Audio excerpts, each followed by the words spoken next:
So about 5 months ago, I put up this song, and I promised I would do a tutorial on it, and I forgot all about it until somebody reminded me the other day. When are you going to do that tutorial on Misty in the key of C?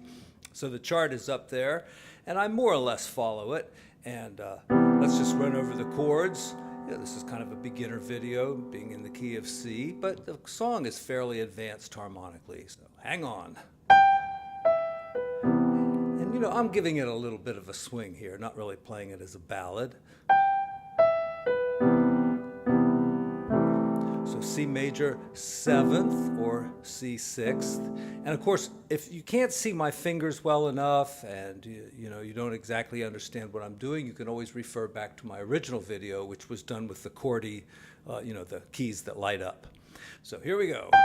C major 7th, C 6th is like a cousin chord, Either one works.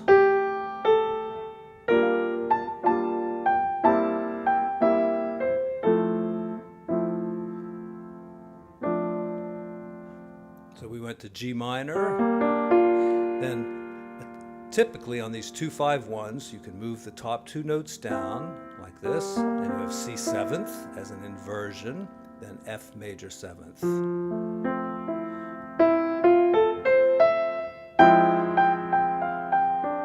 Now here, instead of F minor 7th, I did a chord which has a really strange name, F minor major 7th.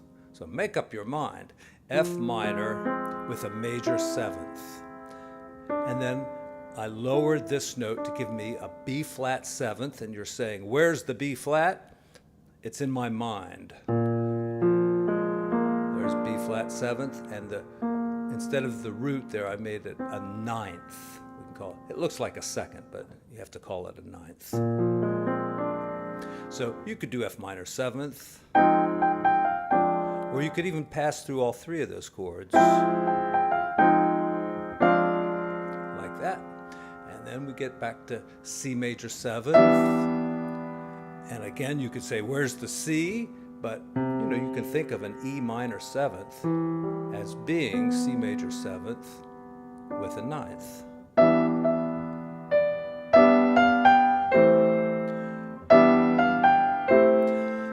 Or you could just think of it as E minor, which is a perfectly acceptable substitute chord for C major 7th.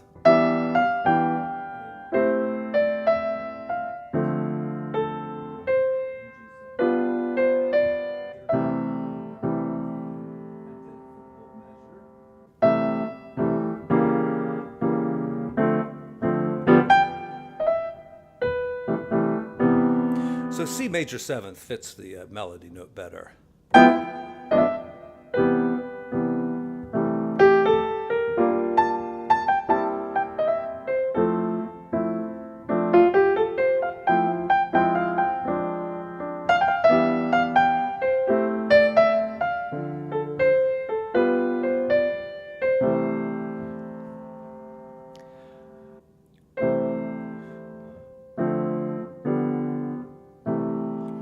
It'd be nice to fill in some chords there since you have 2 measures of C6. So C, and then just do it 2-5-1. So I did the same thing there. I did that G minor with a major 7th.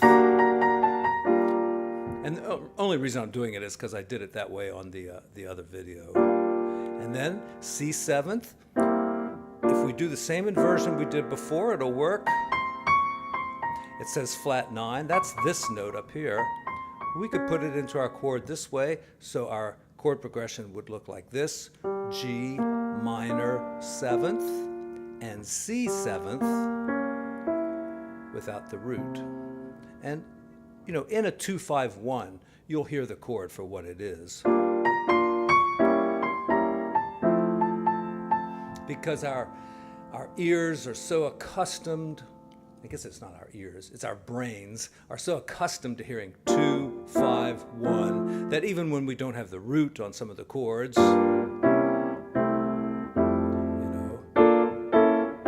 we still hear it as a 2-5-1.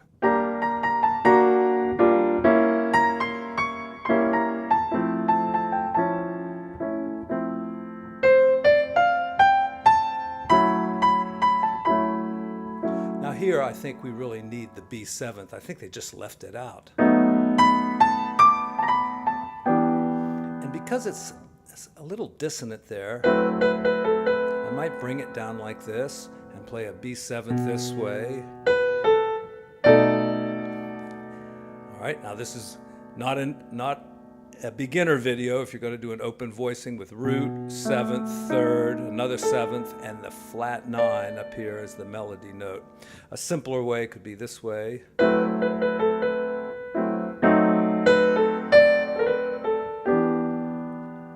And here it says E minor 7 flat 5.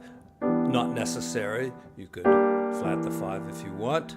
And then just move this note down for an A7th.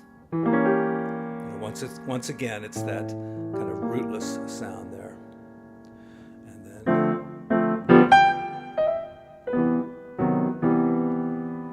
now, a nice substitution for a major 7th chord right at the beginning of a song, especially when the major 7th is the melody, is to flat those two notes. It's kind of a diminished chord. Here's an advanced way. Okay, I went 7, flat 5, B7, altered, and then C major 7th. Now, notice there, it doesn't say anything about a flat 9, but many dominant 7th chords, almost all of them in a song like this, you can put the flat 9 in there, and that's what I did. I just moved the C up to the flat 9, and because it's in a 2-5-1, our ears and brains recognize this harmony.